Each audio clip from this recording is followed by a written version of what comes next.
After finally recovering his use of Nen, Gon Freaks, alongside his best friend Killua Zoldyck, finally set out in pursuit of dreams greater than they ever dared to imagine, making their way across Lake Mobius toward the terrifyingly vast Dark Continent. It is infamous for its catastrophic, inhumanely powerful threats known as the Calamities, impossible geography, and rare priceless resources. But it seems our heroes are headed for yet another dangerous conquest. To the Grand Line?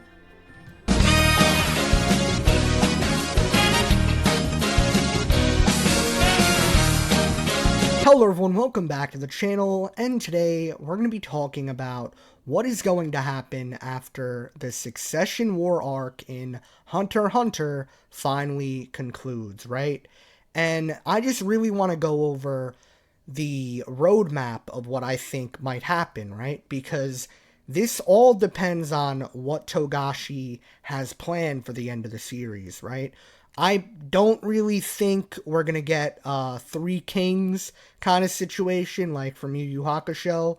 I hope it doesn't go that way, but there's a strong possibility, right? But if you guys didn't know already, Togashi actually already wrote an ending for the series, right? Just in case he passed away or something, which, you know, I pray for his good health and fortune and all that. But this is basically how the ending would go, right? So Gon is a grandpa now, and he's married to a girl called Noko, who was seen on Whale Island, and he's kind of like his father Jing now. He's traveling the world, and he's most likely got his powers back, right? He's a hunter, he's going out and doing things, but we get to see his daughter Jin, and she's actually catching the same big giant fish he caught at the beginning of the series, right? And it's crazy because there's kind of like a complete 180 of the character, because Jin is catching that fish to not become a hunter, because Gon is encouraging her to become a hunter, you know, kind of like how Aunt Mito was like, no, Gon, I don't want you going out, I don't care. And she proved herself to not become a hunter because she's got a boyfriend and doesn't really want to go out and become a hunter. So that's pretty funny, honestly. But Gon is kind of very insistent about that. But at the same time, he's not at Whale Island. He's out traveling the world. So, you know, we'll classic Gon, though, of course. That's a full circle moment for him to be like Jing. But another thing we get to see in this little ending that he wrote, he said the child of this person and the child of this person are also there, right? And a lot of people speculate that he's talking about the child of Killua and then, you know, maybe Leorio's son or something like that, right? Because we're not too sure about Kurapika. And that is pretty cool, right? So we get to see the next generation of, you know, our heroes alive and well and everything's good, right? So this ending is okay, but it is canon, actually. That's what Togashi intends to happen at the end of the series. So we do have an ending for Hunter x Hunter.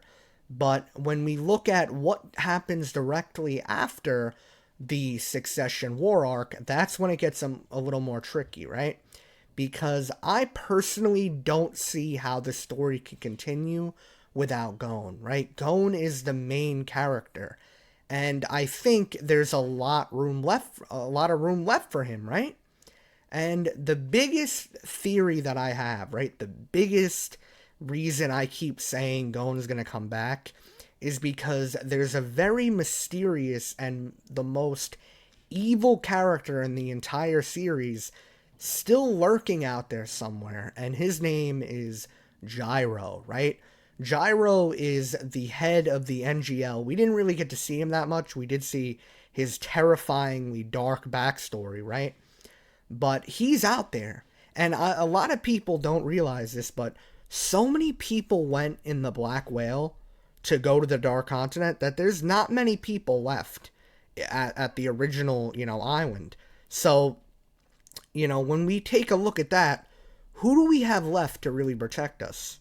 You know, we have Kite, I mean, Killua's our goat. He could probably handle him, but we'll see.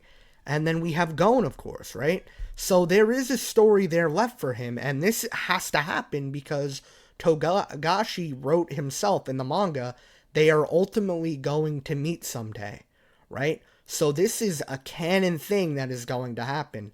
But the problem that makes this unlikely is the pacing of the manga so far, right? But the way I would do things, right, is I would have them go to the new continent, right? The group from the Black Whale after the succession war concludes, however that's going to go, but that'll probably have something to do with how the Dark Continent will actually, come into place. But, logically, we would have all the Zodiacs go. We would have probably Jing and Pariston pull up as well. And Beyond Netero's gonna get there. You know how it is. He's already plotting with his children and all that. He's gonna get there somehow, And then, maybe anybody else who could probably sneak on board, because if you got a crazy Nen ability to sneak into a ship, you're going up there. So maybe Hisoka with his texture surprise. That would be cool. I would prefer that, actually, have Hisoka go along with Kurapika and Leorio. That's fine. But, yeah, this is going to happen. This is something that is going to happen. And we have to kind of see what state Kurapika's in after his fight with Tsuradnik, right? Because everything that's going on with Emperor Time, our boy might be severely wounded, right? So we have to see how that's going to go. But, like I said, they're going to get to the Dark Continent, and I don't think we're going to see too much. I think maybe a chapter or two, right? Just to be like, all right, we're here, and this is insane. What the heck? And then absolute annihilation. I think we're going to see some tragedies, some horrible, terrible things are going to happen, right? Leorio is going to be holding Kurapika like, am I in hell? It's going to be a crazy scene like that. Then I feel like we cut back to the original continent, right? With Gon and Killua and everybody. And we get to see Gon training with Kite. Because if you guys don't know, Gon still has Nen. He has aura, but he can't really use it himself. He's lost the ability to produce his own aura and see it, right? He needs, what was it, Zetsu or something like that to be able to see it, right? So he's got to train or start from scratch. That's really what he has to do, but it's probably going to be way harder than before because he completely lost the ability to even see it, right? Back then in the Hunter exam, he was able to sense the presence of it. He can't even sense it, right? So it's going to be it's going to be hard for him to get his power back, right? But he does have Kite. He has a few people that could help him train, right? Killua is there as well. But we have Gyro. Gyro is going to be there. He's going to use this time to strike because his goal is to annihilate humanity, right? And Gon isn't going to let that slide. This is what's happening. Like, this is actually happening as the succession war is going on. Gyro is back home, probably taking everybody in control, right? Has the whole continent down on lock. Like, nobody's getting past the NGL. So this would be a very good time to have, like, Goku and Vegeta ultimate battle with Gon and Killua a little older, more experienced, right? And taking on Gyro. That would be sick. I also think there's a lot of room for development character-wise for Gon, right? Because the whole point of him losing his Nen was that he was reckless, right? He gave it up so easily against Pito because of Kite. He recklessly charged in, and Kite had to protect him. So I think Gon has a lot of development to go through, and maybe his fight with Gyro, this little arc, can help him get through that. Killua could come back as well and be like, yo, Gon, you were pretty reckless back there, but now I could see you're a lot more mature and you think before you act, which is a very big character flaw for Gon. He charges in without thinking, and most of the time he gets hurt. That's why every single arc he loses an arm or something. So there is a lot of room for improvement for Gon and Killua as well, right? Now, but he's kind of matured more now that he's with Aluka, and we kind of got to see that in the chairman election arc. But our heroes will be together again, and then I think something will happen where maybe the group from the new continent come back, and Bisky's like, yeah, we haven't heard nothing from Karapika and Leorio. And Gon and Killua are going to get worried by that and maybe use it as an excuse to go to the Dark Continent because Gon's about that. He's heard it from his father and he's probably hyped to want to go. And now that he'll have his abilities back from the Gyro fight, he'll go with Killua and set out to the Dark Continent, right? And maybe a few other people will go. Maybe Zushi, a few others like Canary, people like that. That'll be cool for them to go. Kite as well. Kite can pull up. They'll have their own crew and they'll set off to across Lake Mobius to the Dark Continent. And when they get there, it's going to be complete chaos, right? Because it's not even about, all right, we're stronger than these monsters. These monsters are so gigantic, it doesn't even matter if you're blasting them away, bro. They're stepping on you and you're dead. They're the size of a fucking country. So it's like insane how truly dark the Dark Continent is, right?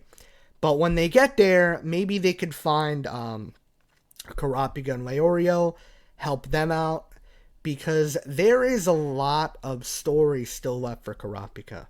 Because I think after his fight with Sarainik and finally getting all the eyes back, which I think that's part of his arc, right? A lot of people are afraid Karapika is going to die. And that is a very big scare because he's getting to that point. But I think there's a great story to where Karapika gets a second chance. Because his whole life thus far has been revenge. Seeking revenge and never putting himself first. Right? He always fights for the Kurta clan. And I think the story could be is they get there and they get some nitro rice and they give it to Karapika and he gets a second chance at life, right? Despite Emperor Time. And that'll be great. That'll be Karapika finally chooses himself for once and overcomes his grief and his revenge and decides to live. And now that Gon and Killua are there, all four of our great, main characters are together. And another thing, bro, Leorio needs to throw some hands, bro. Get him in there. Give him a fight. I would love to see that. Leorio, all of them fighting together like in that opening from Nen Survivor, that needs to happen. That needs to be canon, right? I'd love to see that. Another thing when we look at villains, right? Who could the villains be? So, right off the bat, Beyond Netero is target number one. He just has a very bad vibe about him, right? Everything that he's doing. What is he, obviously you want to go to the Dark Continent if you're like some crazy explorer hunter, right? But I feel like he has bad intentions, me personally. I don't think he's a good dude. So he could be the main antagonist, right? And that would just make sense. Netero's son wants to go to the Dark Continent and bring back all the bad and conquer everything. And then Gon pulls up and he puts a stop to that, right? Maybe we could see Jing get involved and we could have Jing and Gon fight together. That would be sick, right? Another thing, we also have another plot point, Dawn Freaks, right? We have to see what happens with that. And that makes sense. You gotta have Gon to be there with Dawn, right? You gotta have that. We gotta find out what's going on with Dawn Freaks. Because apparently he's like 300 years old. And he's exploring the Dark Continent. So, you could have Gon there exploring the Dark Continent like his great-grandfather, right? And we'll have the three of them there. And I also do think time may pass differently, right? So that'll give us an excuse to have a time skip when we finally do return to Gon and Killua. And they can be a little bit older, and that way when they get there, not that much time's passed in the actual Dark Continent, So yeah, that's my theory, kinda, right? We'll have a big epic battle with the four main characters, because we haven't even had that yet, right? Leorio throwing hands, going in there, doing some crazy stuff. Killua just being that boy. We need him there. And then maybe if Aluka does go, because Nanika is originally from the Dark Continent. So we can maybe see the origins of her, and that'll be, something to throw her into the arc for. But yeah, this is kind of my thoughts on what I think could happen. Because Togashi, the pacing is pretty slow, and we're not too sure what's going to happen. But this is what I would like to see. I think you can't continue the story without our boy, right? Gon needs to return. I think it only makes sense. He's the main character. We love him. And this can't be the way his story ends. There's still so much for him to do. Um, I do have, I have been creating an idea for the Gyro arc. I kind of wrote something myself. If you guys want to see that, I will make a video talking about it, right? I'll do it. I'll make like one of those, manga videos, and I'll explain everything. It'll be sick, right? But anyways, guys, comment down below. What do you guys think will happen after the Succession War arc? Do you think we're going to get the Dark Continent arc? Do you think we're going to go back to Gon? Do you think Gon will return ever in the series, right? But also, I do want to say thank you guys so much for the 10K views on my last video. We're almost at 3K. We are almost at 3K. It's insane. I'm so grateful for the support, guys. Anyways, guys, it's been SJ Benj. Peace.